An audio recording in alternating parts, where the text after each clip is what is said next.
This is Democracy Now!, democracynow.org. We're breaking with convention. As Joe Biden accepted the Democratic presidential nomination Thursday night, the last night of the Democratic National Convention, he pledged to fight against systemic racism. History has thrust one more urgent task on us. Will we be the generation that finally wipes out the stain of racism from our national character? I believe we're up to it. I believe we're ready. Just a week ago yesterday was the 3rd anniversary of the events in Charlottesville. Close your eyes. Remember what you saw on television. Remember seeing those neo-Nazis and Klansmen and white supremacists coming out of fields with lighted torches, veins bulging, spewing the same anti-Semitic bile heard across Europe in the 30s. Remember the violent clash that ensued between those spreading hate and those with the courage to stand against it. And remember what the president said when asked? He said there were, quote, very fine people on both sides. It was a wake-up call for us as a country, and for me, a call to action. At that moment, I knew I'd have to run, because my father taught us that silence was complicity, and I could never remain silent or complicit. At the time, I said we were in the battle for the soul of this nation, and we are. You know, one of the most important conversations I've had this entire campaign, it was with someone who was much too young to vote. I met with 6-year-old Gianna Floyd the day before her daddy, George Floyd, was laid to rest. She's an incredibly brave little girl, and I'll never forget it. When I leaned down to speak to her, she looked in my eyes and she said, and I quote, "Daddy changed the world. Daddy changed the world." Her words burrowed deep into my heart. Maybe George Floyd's murder was a breaking point. Maybe John Lewis's passing the inspiration. But however it's come to be, however it's happened, America's ready, in John's words, to lay down, quote, the heavy burden of hate at last, and to end the hard work of rooting out our systemic racism. That was Joe Biden speaking last night from Wilmington, Delaware. After the acceptance speech, he and Dr. Jill Biden, as well as Kamala Harris and her husband, walked outside to a parking lot filled with cars, people socially distanced to cheer them on, and there was a fireworks display. For more on Biden's speech and this week's historic virtual Democratic convention, we're joined by 2 guests. In Newton, Massachusetts, Dr. Cornel is with us, professor of the practice of public philosophy at Harvard University, author of numerous books, including Race Matters and Black Prophetic Fire. His new podcast called The Tightrope. In 2017, Cornel West was in Charlottesville when neo-Nazis stormed the campus. He and other clergy members were protected by anti-fascists from the mob of white supremacists. And in Baltimore, Maryland, we're joined by Ben Jealous, president of People for the American Way, former president of the NAACP. He ran for governor of Maryland in 2018. We welcome you both to Democracy Now! Ben Jealous, congratulations on your new position as head of People for the American Way. Why don't you start off by responding to this week's Democratic convention, your thoughts on where the 2 now nominees, the presidential nominee Joe Biden and the historic selection of Kamala Harris to be his running mate, their positions and how they represent what you do or not. You know, look, I think that the theme of this convention was really one of unity. This was a time when we have to come together to defeat a president who is the most evil, the most corrupt that any of us have seen. And that says a lot. It also was a time when we saw two nominees who we as progressives know we can work with. Kamala Harris, his sister, who introduced her, Maya, is the former head of the ACLU of Northern California. Kamala ran for DA in a much more conservative time, and yet did so as an outspoken opponent of the death penalty, who then held her ground early in her term when she was tested, when an officer was killed. And the entire liberal establishment in Northern California came down on her, and she said the death penalty is wrong, period. Tremendous courage. And Joe Biden, who Bernie himself said is poised to be the most progressive president since FDR. And so while it's not Bernie, and while maybe it's not somebody else someone hoped for, what we do know is that these are people that we can work with. These are people who at their best represent our best values. Literally the daughter of a civil rights activist, the sister of a civil rights lawyer, who herself told me 15 years ago she became a prosecutor because it wasn't enough to just fight the power. We also had to hold the power. And I've seen her act courageously. So I'm very hopeful. And I have no doubt that we can work with Joe. I mean, like Addie, who spoke so beautifully, and that was a true highlight for me, I believe that we must move towards Medicare for all. I also believe that Joe Biden will take us further in that direction, certainly than Donald Trump, and frankly, further than most presidents. That we have an opportunity here to move things in the right direction again. And as organizers, that's the most important thing to get out of any presidential election, is a president that you can move in the right direction. And Professor Cornel West, your reaction to this week and the positions of the Democratic candidates for president and vice president. You know, Sister Amy, I mean, my points of reference really are the freedom dreams that we just heard from Zoom of the Commodores and genius Lionel Richie, of Ella Baker, who was invoked by Brother Biden in the first sentence of his speech, the Ella Baker who was a revolutionary, the Ella Baker who was working on the Mass Party Organizing Committee with Arthur Kanoy and the great William Kunstler, for actually working for a third party because she thought that the two-party system was so decrepit. And then also the Curtis Mayfield that they've been playing over and over again to move on up. But you got to move on up from poverty, and in order to do it, you got to talk about poverty. If you're going to move on up from Wall Street greed and Wall Street crimes, you got to talk about Wall Street greed and Wall Street crimes. If you're going to move on up from the Pentagon militarism around the world, you got to talk about it. Those are the taboo issues that we don't get serious wrestling with. So when you really talk about the soul of America and the battle for the soul of America, much of that soul has been evacuated by the Pentagon greed and the Wall Street greed, and the inability of the police and other institutions to treat black people and brown people and indigenous people as human beings. So I agree with Brother Ben in terms of being part of an anti-fascist coalition, that I think we're forced to vote for Biden, but we're not going to lie about Biden. We're not going to lie about Harris. We're going to tell the truth about their captivity and their refusal to hit Pentagon money spending and militarism around the world, to hit Wall Street greed,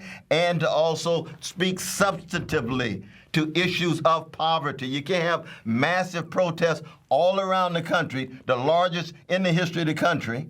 You can't have Brother Barber and Sister Thea Harris out there talking about poverty, and then when you get to the convention, you get this spectacle that has nothing to do with wrestling with poverty. I think Brother Corey was the only one to even talk about it for the most part. None of the major figures did. Thank God that Bernie, thank God AOC got her little 90 minutes as opposed to the Republicans 90 seconds. getting major, call it, I'm sorry, 90 seconds, exactly, 90 seconds. So that, I'm with Ben in terms of we got to vote for Biden, but never, ever lying about him and not coming to terms with the fact that at this moment, with the decline and fall of the American empire, it looks as if the system is unable to generate enough energy to seriously reform itself. It remains sanitized, superficial. We getting Lawrence Welk's bubbles rather than Prince's Revolution.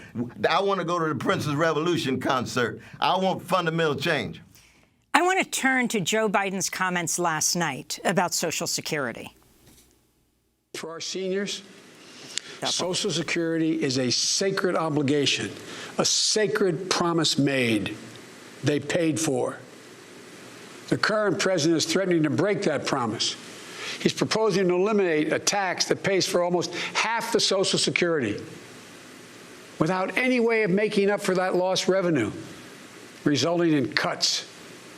I will not let that happen. If I'm your president, we're going to protect Social Security and Medicare. You have my word. During the primary campaign, Bernie Sanders released an ad highlighting Biden's past support for cutting Social Security and Medicare. The ad highlighted an interview Biden did on Meet the Press in 2007. Senator, we have a deficit. We have Social Security and Medicare looming. Would you consider looking at those programs, age of eligibility, absolutely. Cost of living, put it all on the table? The answer is absolutely. You have to. I mean, it's one of the things that my, the political advisors say to me is, "Whoa, don't touch that third." Look, American people aren't stupid. It's a real simple proposition. Social Security is not the hard one to solve.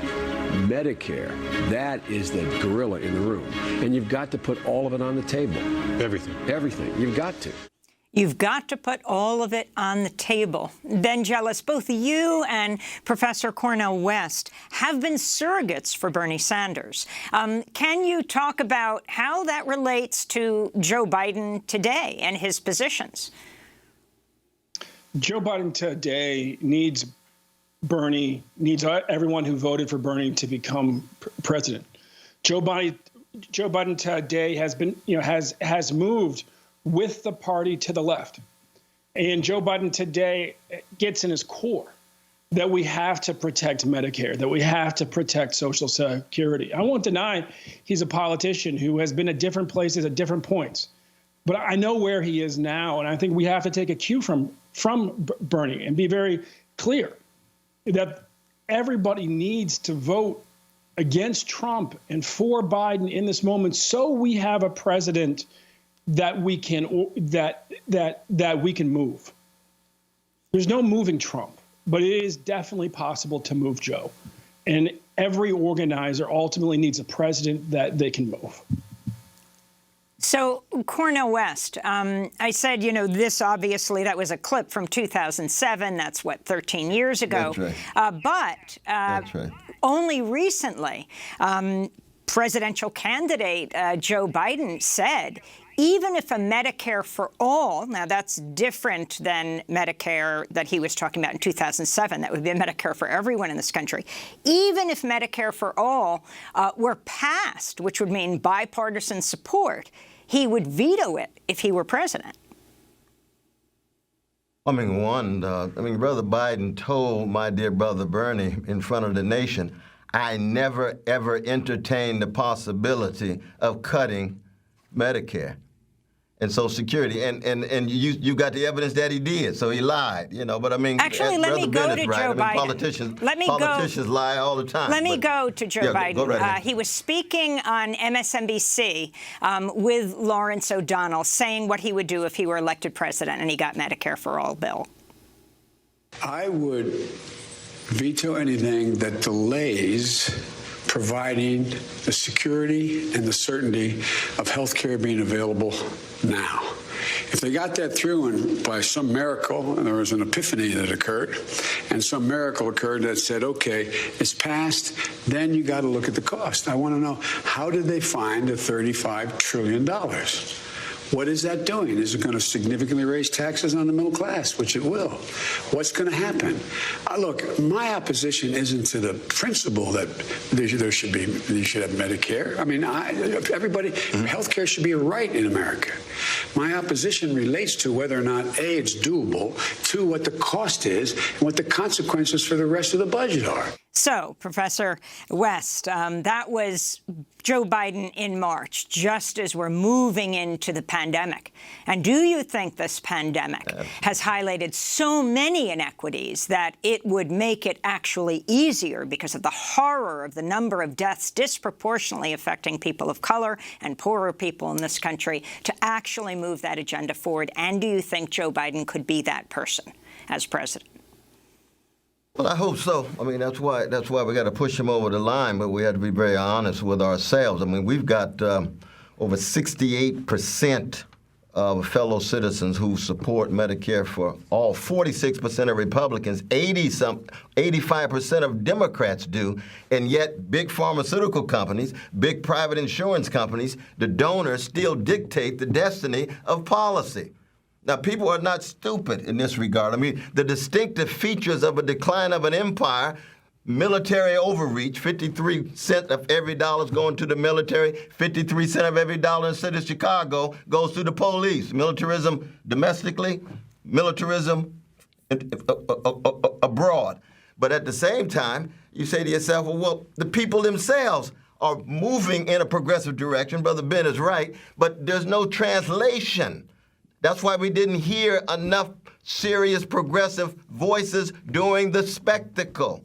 Because you've got this big money still rendering captive so many of those in the Democratic Party, and they want to speak and give a lip service to justice, but there's no real substance there in terms of sustaining an attack on poverty, sustaining attack on the mass incarceration system and the new Jim Crow, sustaining a redistribution of wealth downward. You can't talk about racism if you don't talk about black people having access to wealth. It could be reparations. It could be redistribution. We have to have access to wealth and income. And this is true for black, for brown. This is true for indigenous peoples. This is true for Asians across the board. And so what has happened, though, Sister Amy, is that we get in this sad spectacle that remains on the surface, and yet the massive suffering and misery that's taking place is intensifying, and we're getting the unraveling of public life with the post office and a whole host of other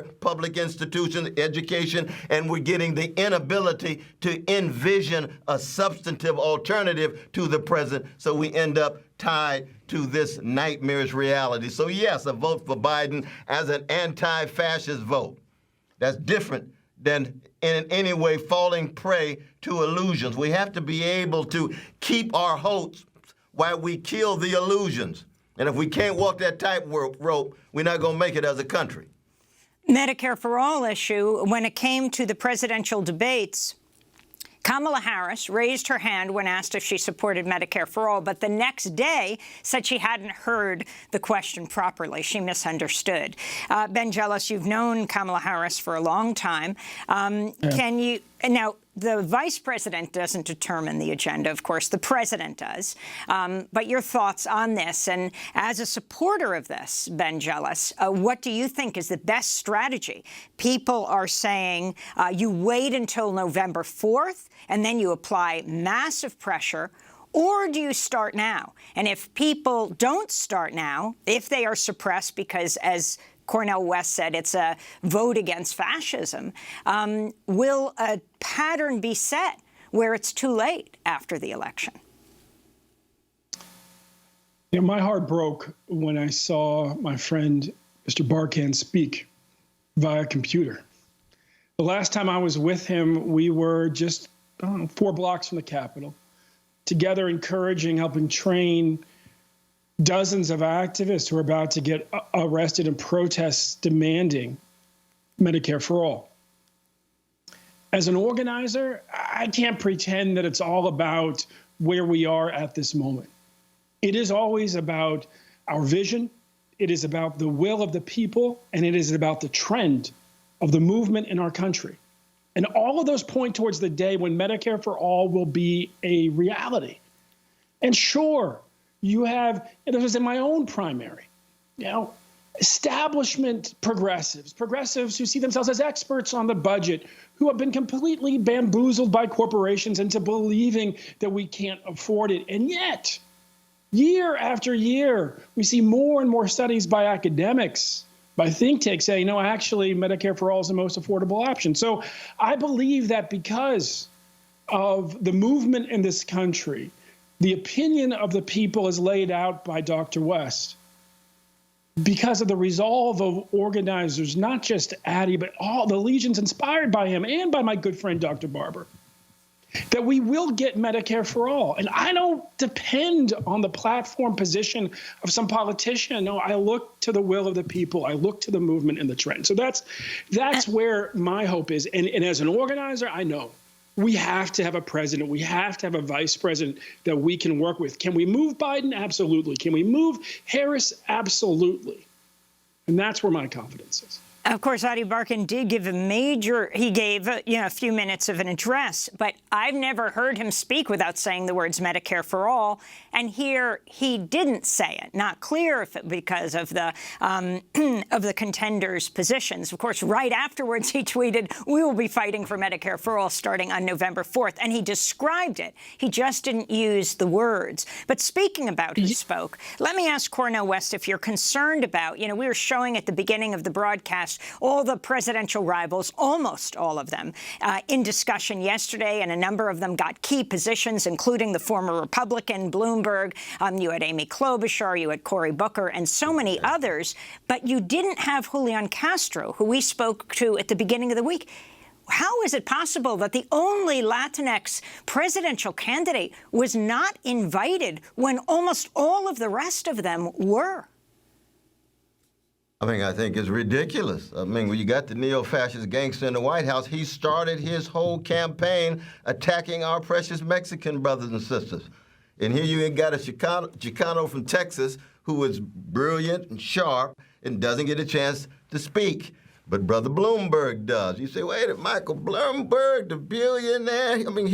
And then Sister Linda Sarsour gets demonized and pushed out because she stands for Palestinians. She's against the vicious Israeli occupation. Biden is talking about human rights.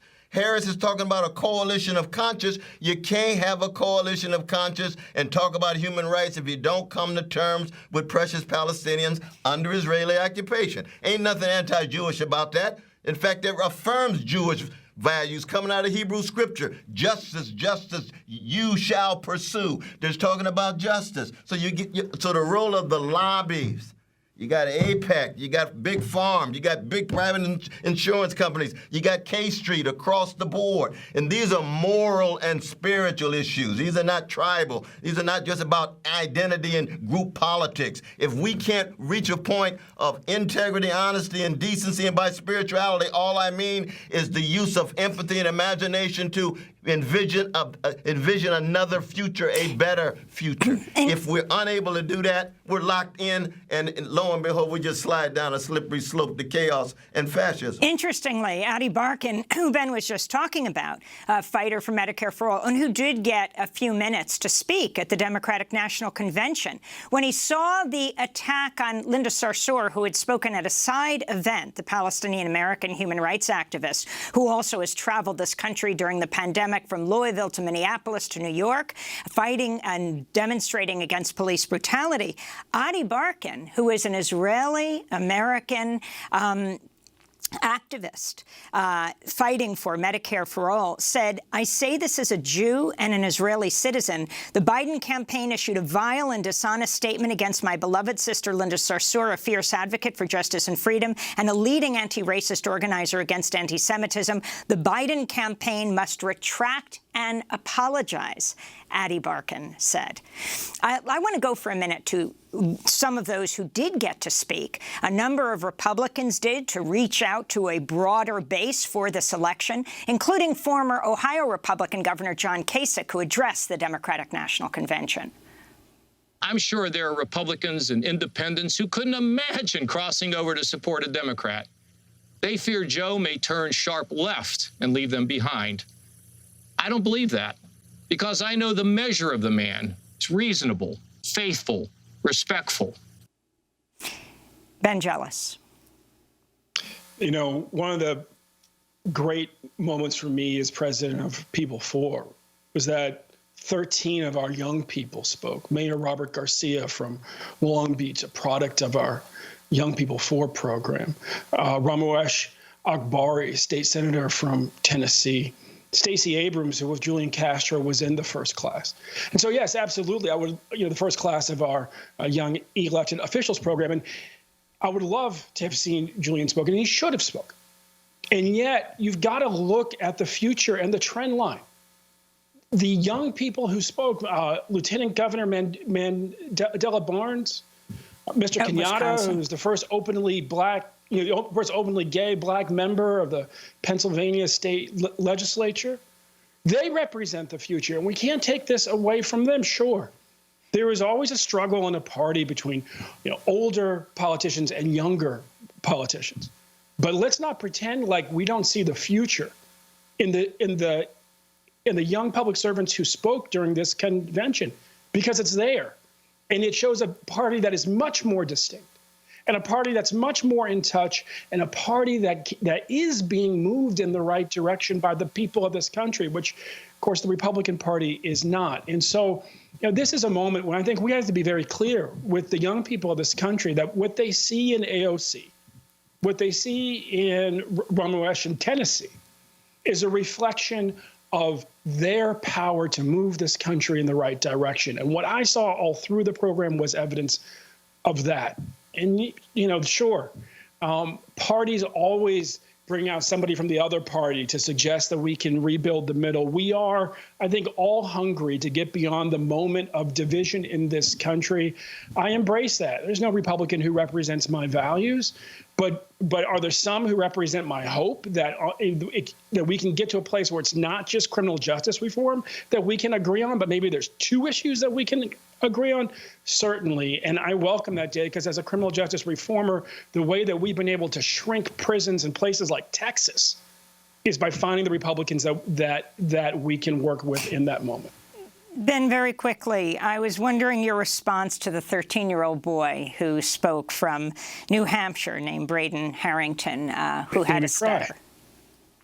It made me cry. I mean, I grew up with a stutter. I've been involved in every presidential since Jesse Jackson's '88. I was 14 years old. I was the president of Youth for Jackson in Monterey County. It was another candidate, Joe Biden, who inspired me.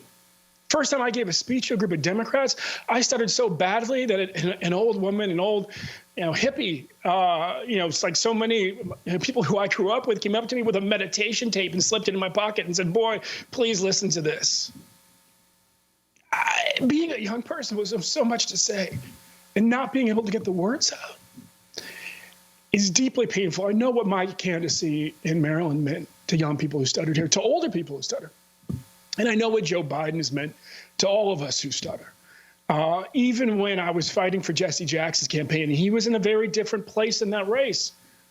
The fact that he had grown up with a stutter and found his voice was as transformative for me as a young person with a voice as the candidate that I was pushing in that primary so many years ago. And finally, Cornel West, I began by saying you were in Charlottesville, and this is the anniversary of Charlottesville, where basically the Klan without hoods, they felt safe enough in this country today not to wear sheets and cover their identities. Where you were, talk about who you were saved by, since this is going to be the theme next week of President Trump and the Republican National Convention going after Antifa and the anti-fascists, when who has been arrested in this country at this point, been charged? Those charged with murder or attacks have been overwhelmingly Proud Boys and Boogaloo. Well, I mean, we were standing as part of an anti-fascist coalition, just the same logic that we talk about in terms of pushing Biden and Harris across the line, but also telling the truth about them. There in Charlottesville, that coalition was a broad one. We saw at the convention, we got Colin Powell, militaristic, still part of that coalition. He's not my political friend. He's a brother. I'm a Christian. I try to love everybody, We got my dear brother Bob Ovakin, Revolutionary Communist Party. And Carl Dix, all now talking about voting for Biden against the fascists, but not fetishizing the vote, not thinking that somehow Biden is going to be this salvific figure, or even Biden has principles and integrity that relate to poor and working people. Brother Ben knows that the mass incarceration regime, you had a whole lot of precious folk who went to jail who stuttered because of Biden. You got a whole lot of folks who stuttered in Iraq who were killed because of Biden's support. We have to be honest about those issues that relate to the soul of America. You can't have a soul with massive militarism. You can't have a soul with massive Wall Street greed. These are fundamental issues. Ben and I talked about this on the campaign with Brother Bernie. And I'm going to hold you for 1 second. We need a 30-second break, and I'm going to come back for your final just comments. like we did in Charlottesville. We're going to get final comments from Cornel West and Ben Jealous, but we wanted to go to Axios, the interview that Jonathan Swan did with President Trump, talking about Congressmember John Lewis, who had just died. John Lewis is lying in state in the U.S. Capitol. How do you think history will remember John Lewis? I don't know. I really don't know. I don't know. I don't know John Lewis. He chose not to come to my inauguration. He chose. I never met John Lewis, actually. I don't believe. Do you find him impressive? I can't say one way or the other. I find a lot of people impressive. I find many people not impressive. But no, but I didn't go. Do you find his story impressive? He didn't come to my inauguration. He didn't come to my State of the Union speeches. And that's okay. That's his right.